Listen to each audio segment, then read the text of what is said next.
इथे मी एका भांड्यामध्ये एका मोठ्या आकाराच्या वाटीने 1 वाटी भरून इतके गव्हाचे पीठ घेतले आहे। आता त्यामध्येच त्याच वाटीने पाव वाटीच्या वरती रवा घालायचा।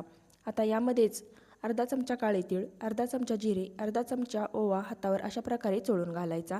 चवीनुसार यामध्ये मीठ टाकायचे। साधारण पाऊण चमचे इतके मीठ यामध्ये मी घातले आहे।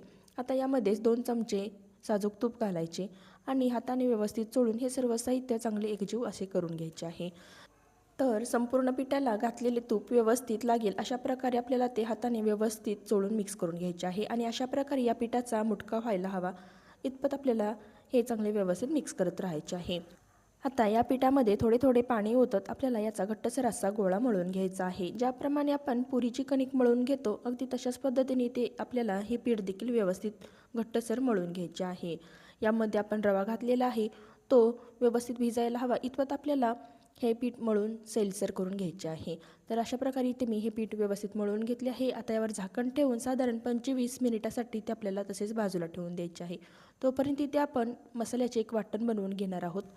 तर त्यासाठी मिक्सरच्या एका भांड्यामध्ये मी 1 चमचा धने, 1 चमचा बडीशेप, 1 चमचा जिरे, 6-7 काळी मिरी आणि थोडेसे मीठ घालून असे ओबडधोबड असे वाटून घेतले आहे। तर व्हिडिओमध्ये तुम्ही पाहू शकता अशा प्रकारे आपल्याला हा मसाला देखील बनवून घ्यायचा आहे। तयार केलेला मसाला बाजूला ठेवून देऊया। आता गॅसवर एक पॅन ठेवायचा, त्यामध्ये 1.5 ते 2 चमचे इतके तेल ओतायचे। तर आता तेल गरम झाले की यामध्ये पाव चमचा मोहरी घालायची। मोहरी चांगली तडतडली की यामध्ये पाव चमचा जिरे घालायचे आणि ते चांगले तडतडून घ्यायचे। आता यामध्ये मिक्सरमधून तयार केलेला जो मसाला होता तर तो मसाला घालायचा आणि तेलामध्ये आपल्याला मंद आचेवर हा मसाला चांगला परतून घ्यायचा आहे। लगेचच यामध्ये 2-3 हिरव्या मिरच्याचे अगदी बारीक असे काप करून घालायचे आहेत। वाटल्यास तुम्ही मिरच्या ठेचून देखील यामध्ये घालू शकता। आता मिरच्या घातल्यानंतर ते तेलामध्ये व्यवस्थित परतून घ्यायचे। नंतर यामध्ये अर्धा चमचा आलं लसणाची फ्रेश पेस्ट घालायची आहे, ती देखील या तेलामध्ये व्यवस्थित परतून घ्यायची। तर तेलाचे प्रमाण इथे आपल्याला अगदी कमीच ठेवायचे आहे। तर थोड्या तेलामध्येच आपल्याला हे सर्व साहित्य व्यवस्थित हलकेसे तांबूस होईपर्यंत परतून घेतल्यानंतर यामध्ये पाव चमचा हळद, चवीनुसार लाल तिखट आणि पाऊण चमचा गरम मसाला घालायचा आहे। तर आता हे वरतून घातलेले सर्व सुके मसाले देखील या तेलामध्येच मंद आचेवर आपल्याला चांगले परतून घ्यायचे आहेत। तर 1 मिनिटभर हे व्यवस्थित मंद आचेवर परतून घेतल्यानंतर त्याचा छान असा आता सुवास येऊ लागलेला आहे। आता यामध्ये उकडून साल काढून घेतलेला बटाटा घालायचा। तर इथे मी 4 मध्यम आकाराचे बटाटे उकडून त्याची साल काढून घेतली आहे। आता हा बटाटा मी हातावर थोडा मोठ्या आकारातच चुरून घेतलेला होता, तो देखील आपल्याला या फोडणीमध्ये व्यवस्थित मिक्स करून घ्यायचा आहे। आता यामध्ये मी चवीनुसार मीठ घातले आहे आणि कलत्याने व्यवस्थित असे हलवून घेते आहे। तर इथे आपल्याला ह्या बटाट्याच्या फोडी आहेत त्या अगदी व्यवस्थित मऊसर करून घ्यायच्या आहेत। त्यामुळे इथे मी स्मॅशरने अशा प्रकारे हा बटाटा व्यवस्थित असा स्मॅश करून घेते आहे। तर साधारण 3 ते 4 मिनिटे अशाच प्रकारे हा बटाटा स्मॅश करून घेतला की तो छान असा मऊसर होतो। तर कलत्याने पुन्हा एकदा इथे मी हा बटाटा व्यवस्थित असा हलवून घेते आहे, म्हणजे सर्व मसाल्याचा स्वाद या बटाट्याला व्यवस्थित असा लागला जाईल। आता यामध्ये उकडलेला अर्धी वाटी मटार घालायचा, बारीक चिरलेली भरपूर कोथिंबीर यामध्ये घालायची, म्हणजे सारणाला छान असा स्वाद येतो आणि चव देखील अगदी द्विगुणित होते। आता सोबतच यामध्ये मी आवडीनुसार काही किशमिश आणि काजूचे अगदी छोट्या आकारात काप करून घातले आहेत। अर्धा लिंबाचा रस घातला आणि वरतून आणखीन अर्धा चमचा मी गरम मसाला घातला आहे। आता हे सर्व साहित्य व्यवस्थित मिक्स करून घ्यायचे आहे। तर किशमिश आणि काजूचे काप घालणे पूर्णपणे ऑप्शनल आहे, तुम्हाला घालायचे असतील तर घालू शकता, नाही घातले तरी देखील चालेल। आता वरतून गरम मसाला घातल्यामुळे या सारणाची चव देखील आणखीन वाढते।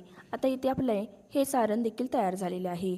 आता सारण थंड होण्यासाठी बाजूला ठेवून देऊया। तोपर्यंत इथे आपण जी कणिक मळून ठेवली होती ती आता व्यवस्थित भिजली आहे। यामध्ये घातलेला रवा देखील छान असा भिजला होता आणि आता आपण ही कणिक हलकीशी हातावर 1 ते 1.5 मिनिट व्यवस्थित अशी मळून घ्यायची आहे, म्हणजे ती छान अशी मऊ होते। आता याचाच आपल्याला अशा प्रकारे एक मोठ्या आकारचा उंडा करून घ्यायचा आणि त्याचा असा लंबगोल करून घ्यायचा आणि अशा प्रकारे याच्या छोट्या आकारात आपल्याला लाट्या करून घ्यायच्या आहेत। आता यातील एखादी लाटी व्हिडिओमध्ये दाखवल्याप्रमाणे हातावर व्यवस्थित गोल करून त्याची अशा प्रकारे आपल्याला पारी बनवून घ्यायची आहे। व्हिडिओमध्ये तुम्ही ही संपूर्ण कृती येथे पाहू शकता। तर आता तयार केलेले जे आपण बटाट्याचे सारण होते ते व्यवस्थित असे पूर्णपणे गार झालेले आहे। आता ही तयार केलेली पारी आहे त्यामध्ये हे बटाट्याचे सारण घालायचे आणि व्यवस्थित अशा प्रकारे गोल असा बॉल याचा करून घ्यायचा आहे। तर अशा प्रकारे आतमध्ये सारण ढकलत वरच्या बाजूला या पारीचे तोंड आपल्याला व्यवस्थित बंद करून घ्यायचे आहे आणि अशा प्रकारे इथे आपला हा समोसा बॉल तयार झालेला आहे।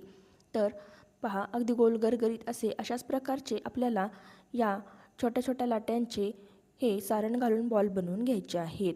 तर फार असे मोठे बनवायचे नाहीत। आप्पे पात्रामध्ये आपण हे व्यवस्थित असे फ्राय करून घेणार आहोत, म्हणजे तेलाचा देखील अगदी कमीत कमी वापर होईल आणि ते आप्पे पात्रामध्ये बसतील इतपत आपल्याला त्याचे आकार ठेवायचा आहे। तर अशा प्रकारे इथे मी या पिठाचे छोटे छोटे असे बॉल बनवून घेते आहे। तर इथे पहा, तर मी खूप असे या मिश्रणाचे आणि पिठाचे व्यवस्थित असे बॉल बनवून घेतले आहेत। तर आता गॅसवर आप्पे पात्र ठेवून घेऊया आणि त्यामध्ये थोडे थोडे साधारण अर्धा चमचा प्रत्येक साच्यामध्ये आपल्याला तेल घालायचे आहे। आता हे घातलेले तेल थोडेसे कोमट झाले की यामध्ये हे तयार केलेले बॉल एक एक करून घालायचे आहेत आणि गॅसची फ्लेम आपल्याला लो टू मिडियम ठेवायची आहे आणि हे बॉल आपल्याला अगदी व्यवस्थित असे सोनेरी रंगावर तळून घ्यायचे आहेत। चमच्याने अधूनमधून आपल्याला हलवत राहायचे आहे।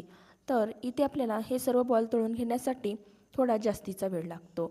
साधारण 12 ते 14 मिनिटांपर्यंत आपल्याला हे बॉल तळून घेण्यासाठी लागतात। तर चमच्याने अशा प्रकारे हे बॉल अधूनमधून आपल्याला व्यवस्थित असे चहूबाजूंनी छान असे सोनेरी रंग येईपर्यंत तळून घ्यायचे आहेत। तर व्हिडिओमध्ये तुम्ही पाहू शकता, चमच्याने मी हे सर्व बॉल एक एक करून व्यवस्थित असे वरच्या बाजूला हलवून घेते आहे आणि आलटून पालटून देखील घेते आहे। तर साधारण आता पहा, 12 ते 13 मिनिटे झालेले आहेत आणि सर्व बॉल असे छान असे सोनेरी रंगावर येऊ लागलेले आहेत। इथे मी तुम्हाला एक बॉल दाखवते आहे। पहा, अगदी छान असा गोल्डन कलरवर तो तळला गेलेला आहे। तर अशाच प्रकारे आपल्याला बाकीचे बॉल देखील व्यवस्थित असे गोल्डन कलर येईपर्यंत या आप्पे पात्रामध्येच तळून घ्यायचे आहेत। तर हे सर्व बॉल तळण्यासाठी मला साधारण 15 मिनिटे इतका वेळ लागलेला होता। तर पहा, बघता क्षणी खावेसे वाटणारे, दिसायला अगदी सुरेख दिसणारे, अजिबात तेलकट न होणारे, खुसखुशीत आणि अगदी खस्ता असे झालेले हे समोसा बॉल इथे तयार झालेले आहेत। तर इथे मी एक बॉल तुम्हाला व्यवस्थित असा कट करून दाखवते आहे। तर पहा, अतिशय खस्ता, खुसखुशीत आणि टेस्टी असा हा समोसा बॉल तयार झालेला आहे। रेसिपी आवडली असेल तर लाईक, शेअर आणि सबस्क्राईब करायला विसरू नका। धन्यवाद।